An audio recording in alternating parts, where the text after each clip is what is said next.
Matthew 28 reflection. As I was reading this passage where Jesus asked the blind men, "Do you believe I can make you see?" And they responded, "Yes, Lord." I was struck by his words. Because of your faith, it will happen. That phrase resonates deeply with me. Because of your faith, it will happen. The chapter I was reading, with its focus on healing through faith, is such an encouragement. The stories of the woman with the issue of blood, the daughter who was raised from the dead, and the blind man, they all point to one thing. Jesus responded to their faith. He asked the blind man, "Do you believe I can do this?" It was their faith that unlocked the miracle. And that principle still applies. Our desires are fulfilled in response to our faith. But let me clarify. I know God is all-powerful and can do anything. But it's as though, for this principle, God has chosen to limit himself to operate within the boundaries of our faith.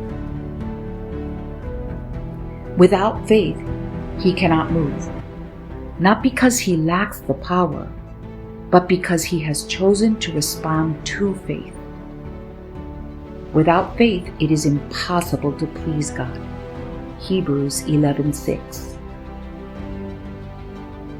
Look at his own people in his hometown. They didn't believe, and because of their unbelief, he couldn't do much. Matthew 13:58. Compare that to the Gentiles, who believed and received miracles. That contrast challenges us to stir up our faith, to work it, to exercise it, because God moves in response to faith. So how do we stir up our faith? First, we have to ask God for it. Faith is a gift. It's a fruit of the Spirit.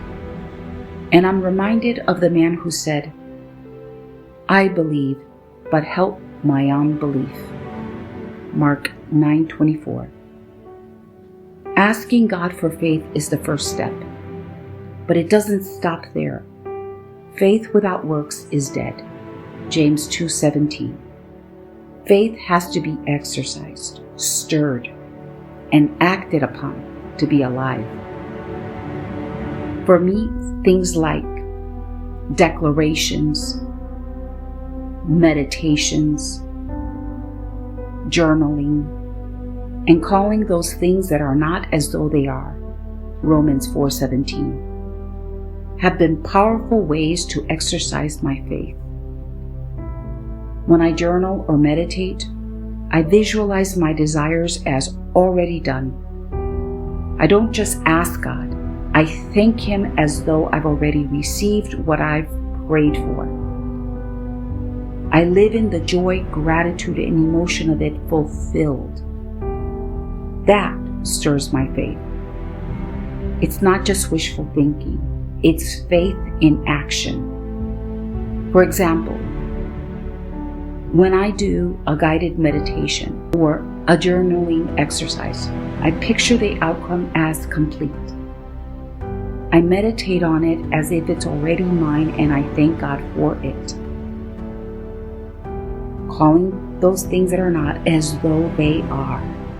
Hebrews 11. The act of believing, of living in the reality of the promise, is what strengthens our faith. And when we do that, I believe God responds to it. Because of your faith, it will happen. So while God doesn't need anyone to act or believe for him to be powerful, he has chosen to operate this way. A lack of faith ties his hands, so to speak, while active faith releases him to move. That's why I'm encouraged to keep exercising my faith, to keep stirring it up, because I know he responds to it. Praise the Lord for this principle.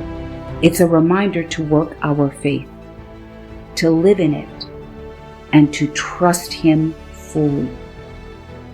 Faith is not something we conjure up on our own. It's both a gift from God and a response to Him. God desires to move in response to our faith.